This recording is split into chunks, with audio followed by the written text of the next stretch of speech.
vielä pitää ihan kiusaksikin pari sanaa vaihtaa tämmöisistä pienistä osista, mitä tulee esimerkiksi huonekalujen ja sitten erilaisen elektroniikan mukana.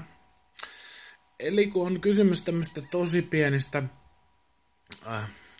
paloista, esimerkiksi mulla tällä hetkellä on tehosekottimessa sellainen tiiviste, ja sitten on vielä erikseen pikku semmonen tikku, jolla sen tiivisteen saa irti, niin mietin, että olisi erittäin ystävällistä laitevalmistajilta, jos näitä tiivisteitä ja tämmöisiä pieniä tikkuja, jotka hyvin todennäköisesti voi joutua hukkateille tai sitten vahingoittuakin, niin niitä laitettaisiin 2 kappaleen mukaan siihen pakkaukseen, tai jos oikein reiluja oltaisiin, niin vaikka 3.